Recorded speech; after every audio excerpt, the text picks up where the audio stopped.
Spider-Man is a 2002 American superhero film based on the Marvel Comics character of the same name.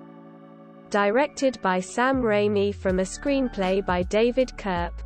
It is the first installment in the Spider-Man trilogy, and stars Tobey Maguire as the title character, alongside Willem Dafoe, Kirsten Dunst, James Franco, Cliff Robertson, and Rosemary Harris. The film centers on outcast teen genius Peter Parker, who develops spider-like superhuman abilities after being bitten by a genetically altered spider, and decides to use his newfound powers to fight crime and protect the people of New York City as Spider-Man.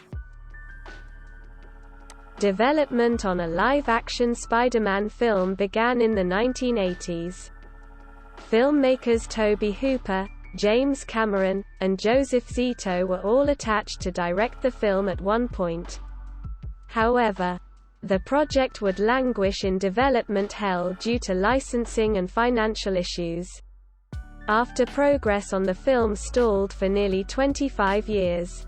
It was licensed for a worldwide release by Columbia Pictures in 1999 after it acquired options from Metro-Goldwyn-Mayer on all previous scripts developed by Cannon Films, Carolco, and New Cannon. Exercising its option on just two elements from the multi-script acquisition, a different screenplay was written by James Cameron, Ted Newsom, John Brancato, Barney Cohen, and Joseph Goldman. Sony hired Koepp to create a working screenplay, credited as Cameron's, and Koepp received sole credit in final billing. Directors Tim Burton, Roland Emmerich, Ang Lee, Chris Columbus, Jan de Bont, M. Night Shyamalan, Tony Scott, and David Fincher were considered to direct the project before Raimi was hired as director in 2000. The Koepp script was rewritten by Scott Rosenberg during pre-production and received a dialogue polish from Alvin Sargent during production. Filming took place in Los Angeles and New York City from January 8 to June 30, 2001. Sony Pictures Imageworks handled the film's visual effects. Spider-Man premiered at the Mann Village Theatre on April 29, 2002, and was released in the United States 4 days later on May 3. The film received positive reviews from audiences and critics. The film became the first film to reach $100 million in a single weekend as well as the most successful film based on a comic book at the time. With a box office gross of over $821.7 million worldwide, it was the third highest-grossing film of 2002.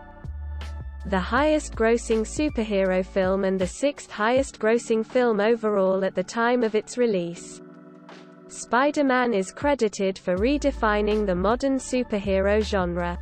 As well as the summer blockbuster 7, 8, 9. After its success, the film spawned two sequels, Spider-Man 2 and Spider-Man 3, released in 2004 and 2007, respectively. On a school trip, high school senior Peter Parker visits a Columbia University genetics lab, where he is bitten by a genetically engineered super spider that escaped containment, and apparently falls ill after returning home. Meanwhile, Norman Osborn, owner of scientific corporation Oscorp, tries to land a major military contract. He experiments on himself with an unstable performance-enhancing chemical and goes insane, killing his assistant and stealing a glider with a flight suit. The next morning, Peter discovers that he is no longer myopic and his body has metamorphosed into a more muscular physique. At school, he discovers that he can shoot spiderwebs from his wrists, and that he has accelerated reflexes, as demonstrated in a confrontation with bully Flash Thompson. Peter later finds out that he has also developed superhuman strength, the ability to stick to surfaces, and an increased ability to sense danger.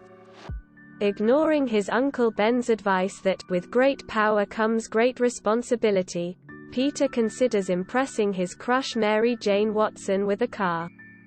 He enters a clandestine wrestling tournament to raise money and wins his first match, but the promoter cheats him out of his winnings. When a thief suddenly robs the promoter's office, Peter allows him to escape. Shortly after, he discovers that Ben was killed by a car thief. Peter pursues and confronts the thief, only to discover that he is the same man he let escape. After Peter disarms him, the thief backs away, scared, and falls through a window to his death. Meanwhile, a crazed Norman sports advanced Oscorp armor and military equipment, and disrupts an experiment by Oscorp's corporate rival, Quest Aerospace, killing several people in the process. The following day, he is shown to have no memory of the event. Upon graduation, Peter begins to use his abilities to fight crime in the city, becoming the masked superhero Spider-Man. J. Jonah Jameson, editor of the Daily Bugle newspaper, hires Peter as a freelance photographer, as he is the only person who provides clear images of Spider-Man. However, Jameson uses the pictures to discredit Spider-Man, believing he is a menace. Meanwhile, Norman learns Oscorp's board plans to oust him and sell the company to Quest, and exacts revenge on him as his costumed alter ego at the World Unity Fair. As Spider-Man, Peter intervenes and defeats Norman, who escapes. Jameson later dubs the mysterious villain the Green Goblin. After discovering he has developed a crazed alternate personality, Norman, as the Goblin, offers Peter a place by his side, but he refuses. When Norman, his son Harry, who is Peter's best friend, and Mary Jane are invited over for Thanksgiving dinner by Peter's Aunt May, Norman deduces that Peter is Spider-Man. He later attacks and hospitalizes May. Meanwhile, Mary Jane admits that she is in love with Spider-Man, who has rescued her numerous times, and asks Peter if Spider-Man ever asked about her. Harry, who is dating Mary Jane, arrives and presumes that she has feelings for Peter after seeing them hold hands. Devastated, Harry tells his father that Peter loves Mary Jane, inadvertently revealing Spider-Man's greatest weakness to him. The Goblin takes Mary Jane and a Roosevelt Island trolley car full of children hostage along the Queensboro Bridge, forcing Peter to choose who he will save. He manages to rescue both, while civilians nearby side with Peter and taunt the Goblin. Enraged, he grabs Peter and takes him to an abandoned building, where he brutally beats him. When the Goblin brags about how he will later kill Mary Jane, an enraged Peter gains the upper hand.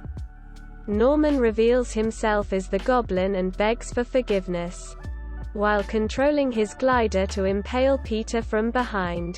Warned by his spider sense, Peter dodges the attack and the glider fatally impales Norman, who asks Peter not to reveal his identity as the Goblin to Harry before dying. Peter takes Norman's body to the Osborns' house, where Harry sees him and falsely assumes Spider-Man killed his father. At Norman's funeral, Harry vows revenge on Spider-Man, and claims that Peter is the only family he has left.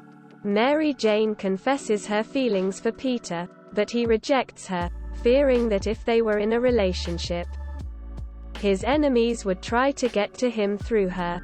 As he leaves the funeral, Peter remembers Ben's words and accepts his new responsibility as Spider-Man. J.K. Simmons portrays J. Jonah Jameson, the grouchy publisher of the Daily Bugle who considers Spider-Man a criminal. Ron Perkins portrays Mendel Strom, Osborn's scientist, while Jerry Becker and Jack Betts play board members Maximilian Fargas and Henry Balkan. John Paxton portrays Bernard Houseman, the butler to the Osborn family, Joe Manganiello.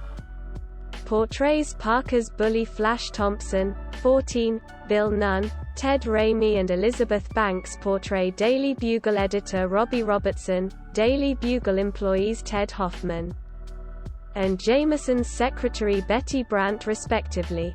15. 16. Michael Papajone appears as the carjacker, the criminal who allegedly murdered Ben Parker. 17. In Spider-Man 3. It is revealed that his name is Dennis Carradine, and that he is not responsible for Ben's death, but rather Flint Marko. 18. Bruce Campbell, a longtime colleague of director Sam Raimi, cameoed as the announcer at the wrestling ring Parker takes part in. Raimi himself appeared off-screen, throwing popcorn at Parker as he enters the arena to wrestle Bonnie Saw McGraw, played by former professional wrestler. Spider-Man co-creator Stan Lee briefly appears in the final cut of the film to grab a young girl from falling debris during the battle between Spider-Man and the Green Goblin at the World Unity Fair in Times Square. 20. Octavia Spencer appears as a staff member at Parker's wrestling match. Tig Notaro was offered the role by Raimi and auditioned, but lost it to Spencer. 21. R&B development. Edit. Further information. Spider-Man in film section development in the early 1980s. Marvel Comics was in negotiations with film producers to bring their flagship character Spider-Man to the big screen. Producer Roger Corman was the first to hold an option on the Spider-Man property and began to develop the film at Orion Pictures. Spider-Man co-creator Stan Lee was brought on to write a screenplay which featured Cold War themes and Dr. Octopus as the primary antagonist. The project did not come into fruition following budgetary disputes between Corman and Lee. 28. The film rights were then acquired by Menahem Golan and Yoram Globus of the Cannon Group for $225,000. 29. The two were not familiar with the character's background and mistook Spider-Man for being similar to a werewolf-like character. Leslie Stevens, creator of The Outer Limits, was hired to write a screenplay based on this concept. Stevens' script featured Peter Parker as an ID badge photographer who becomes subject to a mad scientist's experiment which transforms him into a human tarantula. Tobe Hooper, who was preparing to shoot the Texas Chainsaw Massacre 2 and Invaders from Mars for Cannon, signed on to direct. 30. Stan Lee hated the horror route the studio was taking with the character and demanded that a new script be written that was closer to the source material. By 1985, a new script was being written by Ted Newsom and John Brancato. In this version, Peter Parker receives his spider-like abilities from a cyclotron experiment. Dr. Octopus served as the antagonist and was written as Parker's mentor-turned-enemy. Barney Cohen was brought in to do a rewrite which added humor, additional action scenes, and a supporting villain. 31. Cannon hired Joseph Zito to direct the film, having previously directed the commercially successful Invasion USA for the studio. For the role of Peter Parker, Golan extended his option on Spider-Man during his tenure as CEO of 21st Century Film Corporation. By 1989, Golan attempted to revive the project using the original script, budget, and storyboards developed at Cannon. In order to receive production funds, Golan sold the television rights to Viacom, home video rights to Columbia Pictures, and theatrical rights to Carolco Pictures. 34, where James Cameron became attached to write and direct the film. Cameron had previously met with Stan Lee to discuss a possible X-Men film until Lee convinced Cameron that he would be a good choice to direct a Spider-Man film. 35. James Cameron submitted a treatment to Carolco in 1993. 36, which served as a darker more adult take on the character's mythos, in addition to featuring the Spider-Man's origin story. It also included variations on the villains Electro and Sandman. Electro was reimagined as a megalomaniacal businessman named Carlton Strand, while Sandman was written as Strand's personal bodyguard named Boyd. Cameron's treatment also featured heavy profanity and a sex scene between Peter Parker and Mary Jane Watson atop the Brooklyn Bridge. Carolco had set a $50 million budget for Spider-Man, but progress would be stalled when Golan sued Carolco for attempting to make the film without his involvement. 37. Cameron had recently completed True Lies for 20th Century Fox as part of a production deal with the studio. Fox attempted to acquire the film rights to Spider-Man for Cameron, but this proved unsuccessful. At this point, James Cameron had abandoned the project and began work on Titanic. 38. He would reveal in a 1997 interview on The Howard Stern Show that he had Titanic star Leonardo DiCaprio in mind for the lead role. 39. In 1995, Metro-Goldwyn-Mayer acquired 21st Century Film Corporation, which had given them access to the previous Spider-Man scripts. MGM would also then sued Viacom, Sony Pictures, and Marvel, who they accused of fraud in the original deal with Canon. The following year, 21st Century, Carolco, and Marvel would all file for bankruptcy. 40. Marvel would emerge from bankruptcy in 1998 and declare that Menahem Golan's option had expired and that the rights had reverted back to them. Marvel would then sell the film rights to Sony Pictures Entertainment, Columbia Pictures' parent company, for $7 million. 41. In April 1999, although Sony Pictures optioned from MGM all preceding script versions of a Spider-Man film, it only exercised the options on the Cameron material, which contractually included a multi-author screenplay and a 45-page scriptment, credited only to James Cameron. The studio announced they were not hiring Cameron himself to direct the film, nor would they be using his script. 42. The studio lined up Roland Emmerich, Tim Burton, Tony Scott, Chris Columbus, Ang Lee, David Fincher, Jan de Bont and M. Night Shyamalan as potential directors. 43. Fincher did not want to depict the origin story, pitching the film as being based on the night Gwen Stacy died storyline, but the studio disagreed. 44. Sam Raimi was attached to direct in January 2000. 45. For a summer 2001 release. 46. He had been a fan of the comic book during his youth, and his passion for Spider-Man earned him the job. Cameron's work became the basis of David Koepp's first draft screenplay, often word for word. 48. Cameron's versions of the Marvel villains Electro and Sandman remained the antagonists. Koepp's rewrite substituted the Green Goblin as the main antagonist and added Dr. Octopus as the secondary antagonist. 49. Raimi felt the Green Goblin and the surrogate father-son theme between Norman Osborn and Peter Parker would be more interesting. Thus, he dropped Dr. Octopus from the film. 50. In June, Columbia hired Scott Rosenberg to rewrite Koepp's material. Remaining a constant in all the rewrites was the organic webshooter idea from the Cameron scriptment. 51.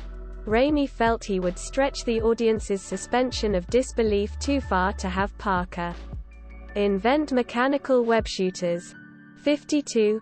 Rosenberg removed Dr. Octopus and created several new action sequences. 53. Raimi felt adding a third origin story would make the film too complex.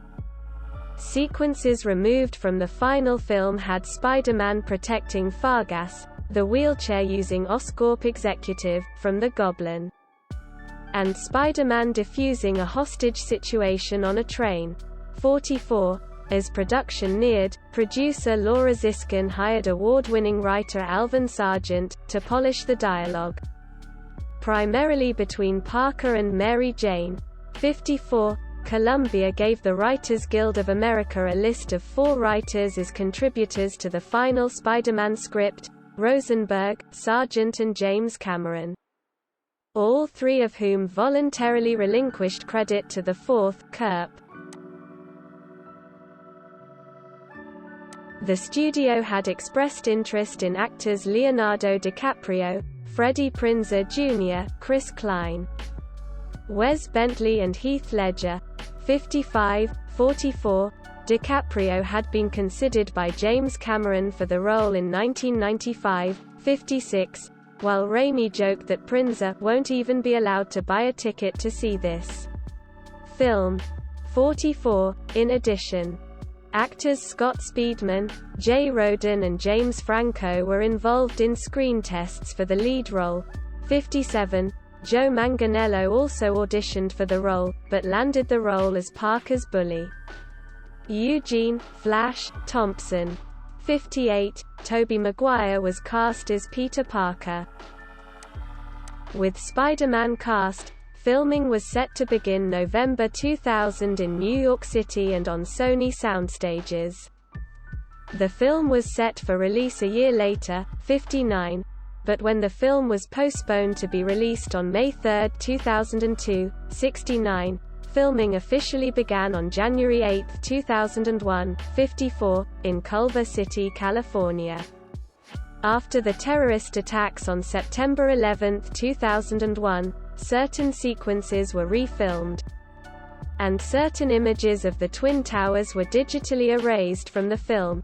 71. Sony's Stage 29 was used for Parker's Forest Hills home, and Stage 27 was used for the wrestling sequence where Parker takes on Bonnie-Saw McGraw, Randy Savage. Stage 27 was also used for the complex Times Square sequence where Spider-Man and the Goblin battle for the first time, where a 3-story set with a breakaway balcony piece was built. The scene also required shooting in Downey, California. 72. On March 6, 73, 45-year-old construction worker Tim Holcomb was killed when a forklift modified as a construction crane crashed into a construction basket that he was in. The following court case led to the California Division of Occupational Safety and Health to fine Sony $58,805. 74. In Los Angeles. Locations included the Natural History Museum, for the Columbia University lab where Parker is bitten and receives his powers, the Pacific Electricity Building, the Daily Bugle offices, and Greystone Mansion, for the interiors of Norman Osborn's home. In April, 4 of the Spider-Man costumes were stolen, and Sony put up a $25,000 reward for their return. 75. They were recovered after 18 months and a former movie studio security guard and an accomplice were arrested. 76. Production moved to New York City for 2 weeks, taking in locations such as the Queensboro Bridge, the exteriors of Columbia University's Lowe Memorial Library and the New York Public Library, and a rooftop garden in the Rockefeller Center. 72. The crew returned to Los Angeles where production and filming ended in June. The Flatiron Building was used for the Daily Bugle. 54. Design. Before settling on the look used in the film, the original headgear created for the Green Goblin was an animatronic mask created by Amalgamated Dynamics. One concept costume designer James Aitchison became fond of was the idea of having a red emblem over a black costume. Another, which would eventually lead to the final product, featured an enlarged logo on the chest and red stripes going down the sides of the legs. 44. To create Spider-Man's costume, Maguire was fitted for the skin-tight suit, being covered with layers of substance to create the suit's shape. 77. It was designed as a single piece, including the mask. A hard shell was worn underneath the mask to make the shape of the head look better and to keep the mask tight while keeping the wearer comfortable. For scenes where he would take his mask off, there was an alternate suit where the mask was a separate piece. The webbing, which accented the costume, was cut by computer. The mask eye lenses were designed to have a mirror look. Visual effects supervisor John Dykstra was hired to produce the film's visual effects in May 2000. 79, he convinced Raimi to make many of the stunts computer-generated, as they would have been physically impossible. Raimi had used more traditional special effects in his previous films and learned a lot about using computers during production. 47. Raimi worked hard to plan all the sequences of Spider-Man swinging from buildings, which he described as ballet in the sky. The complexity of such sequences meant the budget rose from an initially planned $70 million to around $100 million. 25 shots were made more complicated because of the main characters' individual color schemes.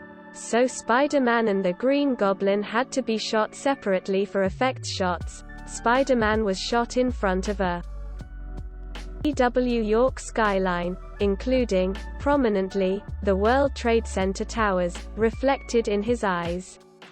The film's original teaser trailer, released in 2001, featured a mini-film plot involving a group of bank robbers escaping in a Eurocopter AS-355 twin squirrel helicopter, which gets caught from behind and propelled backward into what at first appears to be a net, then is shown to be a gigantic spider web spun between the World Trade Center towers. The trailer was attached to theatrical screenings of Jurassic Park III, American Pie 2, and Planet of the Apes. According to Sony, the trailer did not contain any actual footage from the film itself. 82. The trailer and poster both were pulled after the events of the attacks, but can be found online. 83. A new trailer deemed acceptable by Sony Pictures was later released online on December 15, 2001. 84. Raimi later stated that the scene was, in fact, originally in the film but removed due to the recency of the attacks. 85. The World Trade Center was later reinserted in the Blu-ray edition and can be seen throughout the film, particularly in Spider-Man's eyes during the origin scene and the final swing. 86. Before the film's British theatrical release in June 2002, the British Board of Film Classification, BBFC, gave the film a 12th certificate. Due to Spider-Man's popularity with younger children, this prompted much controversy. The BBFC defended its decision, arguing that the film could have been given a 15. Despite this, North Norfolk and Breckland district councils, in East Anglia, changed it to a PG, and Tameside Council, Manchester, denoted it a PG-12. The US rated it PG-13, 87, for stylized violence and action. In late August, the BBFC relaxed its policy to 12A, leading Sony to re-release the film. 88-89, Home-Med. Spider-Man was released on DVD and VHS on November 1, 2002 in the US, the UK and Australia on November 25, 2002. 90. A Blu-ray release was followed on July 5, 2011.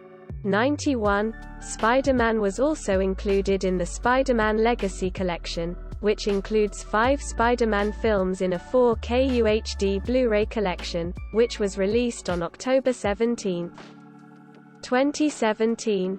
92. The film's American television rights, Fox, TBS. Box office, edit. Spider-Man became the first film to pass the $100 million mark in a single weekend, even when adjusting for inflation. with its $114,844,116.95 mark establishing a new opening weekend record. 96-97. The gross surpassed the previous record holders Harry Potter and the Sorcerer's Stone $90 million opening. On this, Rick Lyman of The New York Times wrote, while industry executives had expected a strong opening for the film because there was little competition in the marketplace and pre-release polling indicated intense interest from all age groups, no one predicted that Spider-Man would surpass the Harry Potter record. 97. The film also set a record for crossing the $100 million milestone in 3 days, at the time being the fastest any film had reached the mark. 98. This opening weekend haul had an average of $31,769 per theater, which at the time, Box Office Mojo reported as being the highest per theater average ever for an ultra-wide release. 96. The film's 3-day record was surpassed by Pirates of the Caribbean, Dead Man's Chest 4 years later. 99. The $114.8 million opening weekend was the highest at the North America box office film for a non-sequel, until it was surpassed 8 years later by Alice in Wonderland. With the release in the United States and Canada on May 3, 2002, on 7,500 screens at 3,615 theaters. 97. The film earned $39,406,872 on its opening day, averaging $10,901 per theater. 101. This was the highest opening day at the time until it was surpassed by its sequel Spider-Man 2's $40.4 million haul in 2004.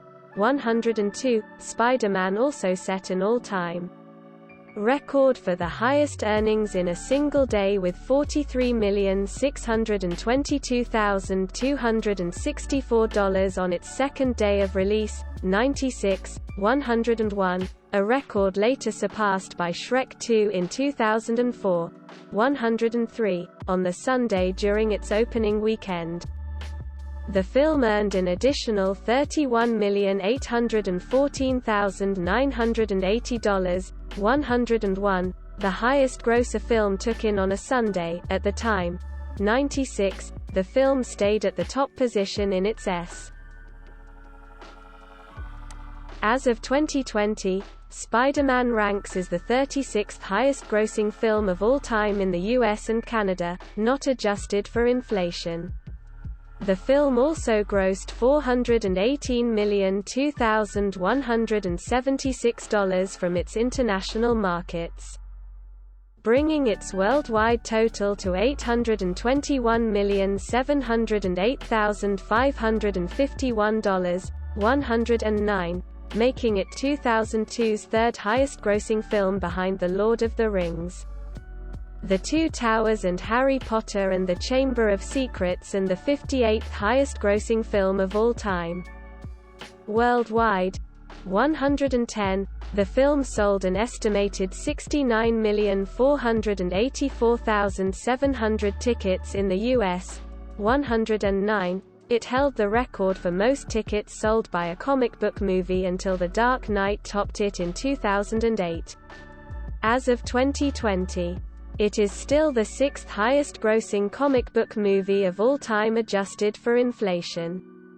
Only Avengers, Infinity War, The Dark Knight, Black Panther, The Avengers and Avengers Endgame have sold more tickets than Spider-Man. Spider-Man was the highest-grossing superhero origin film, a record it held for 15 years until it was surpassed by Wonder Woman, 2017, 111, as of 2020. It is the 12th highest-grossing superhero film, as well as the 12th highest-grossing comic book adaptation in general. International markets which generated grosses in excess of $10 million include Australia, $16.9 million, Brazil, $17.4 million, France, Algeria, Monaco, Morocco and Tunisia, $32.9 million.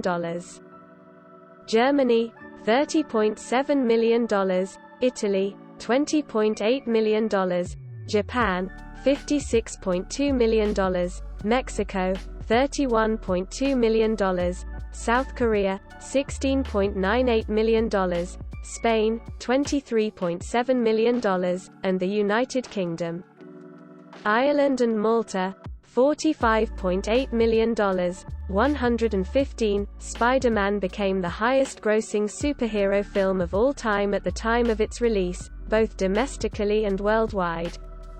Its domestic gross was eventually topped by The Dark Knight, 2008. Its worldwide gross was first surpassed by Spider-Man 3, 2007. The film also held the record as Sony's highest-grossing film domestically until 2018, when it was finally surpassed by Jumanji: Welcome to the Jungle, $404.5 million, 116, critical response. The film won several awards ranging from Teen Choice Awards to the Saturn Awards, and was also nominated for 2 Academy Awards, Best Visual Effects and Best Sound, Kevin O'Connell, Greg P. Russell and Ed Novick, but lost to The Lord of the Rings, The Two Towers and Chicago, respectively, 129, 130, while only Danny Elfman brought home a Saturn Award. Raimi, Maguire, and Dunst were all nominated for their respective positions. It also took home the People's Choice Award for Favorite Motion Picture.